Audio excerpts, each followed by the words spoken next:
Assalamualaikum warahmatullahi wabarakatuh. Masih bertemu lagi dengan saya Bang Jo dalam channel yang sama, yaitu Seneng Cerita.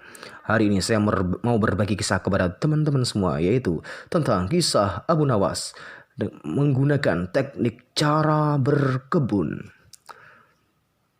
Seorang musuh tak selamanya harus dilawan dengan kekuatan fisik. Akan tetapi, bagaimana seseorang dapat memanfaatkan potensi yang dimiliki musuhnya tersebut untuk kepentingan dirinya. Itulah cara Abu Nawas dalam menyikapi tingkah laku pengawal Raja Harun ar-Rasyid yang seringkali membuatnya jengkel. Meski demikian, ia tak melawannya secara terang-terangan, melainkan menggunakan siasat yang baik dan tepat. Bagi seorang Abu Nawas, membalas perilaku jelek dari musuh malah tidak akan menyelesaikan masalah.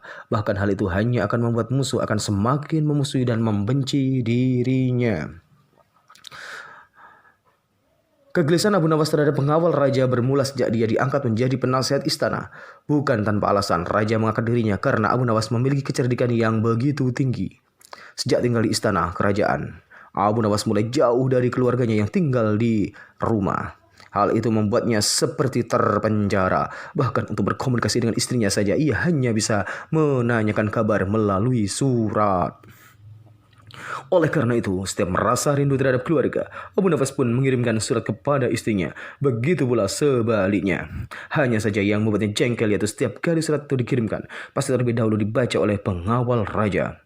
Bahkan semua suratnya telah diteruskan kepada raja untuk dibaca. Padahal tak jarang dalam surat itu terdapat tulisan-tulisan yang sifatnya pribadi, yang mestinya hanya cukup diketahui oleh Abu Nawas dan istrinya. Setelah sekian lama tinggal di istana, Abu Nawas akhirnya mengetahui kebiasaan negatif dari pengawal raja. Para pengawal raja seringkali melakukan tindakan seenaknya sendiri. Pada suatu hari, Abu Nawas menerima surat dari istrinya yang mengatakan, "Suamiku, kapan saatnya kita menanam di kebun kita?" tanya istrinya. Abu Nawas pun bergegas membalas surat dari istrinya tersebut. Jangan sekali-kali menanam di kebun, karena di situ aku menyimpan rahasia negara." Terus Abu Nawas di suratnya.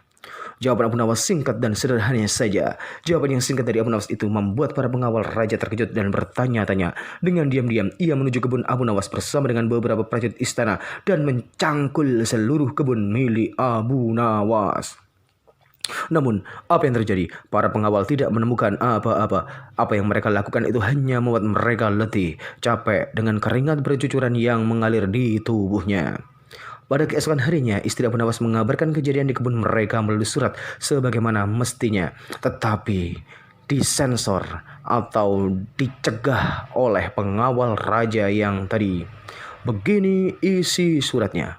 "Suamiku, kemarin beberapa prajurit dan pengawal raja datang ke rumah serta menggali setiap sudut di kebun kita," terang istri Abu Nawas. Surat balasan dilayangkan, "Nah, sekarang kebun kita sudah dicangkuli dan kita siap menanaminya," jawab Abu Nawas dalam suratnya. Istri Abu Nawas kini dapat mulai menanam di kebun tanpa harus bersusah payah mencangkul. Sementara itu, surat balasan sempat dibaca oleh pengawal raja dan raja sendiri. Raja merasa kecewa atas apa yang telah dilakukan oleh pengawalnya. Raja menilai bahwa para pengawalnya tidak bisa memberikan berita yang akurat dan akibatnya raja menghentikan mereka sebagai pengawal raja. Keputusan raja tersebut disambut gembira oleh Abu Nawas. Kini surat-surat yang ia kirimkan ke istrinya maupun surat-surat istri untuk dirinya aman terkendali, tak pernah dibaca lagi oleh pengawal raja. Nah, itulah kecerdikan Abu Nawas untuk bercocok tanam tanpa harus mengeluarkan tenaga. Dan nasihat yang kedua, jangan sekali-kali engkau menyalahgunakan amanat yang digunakan. Demikian cerita kami hari ini. Semoga bermanfaat. Assalamualaikum warahmatullahi wabarakatuh. Salam cerita.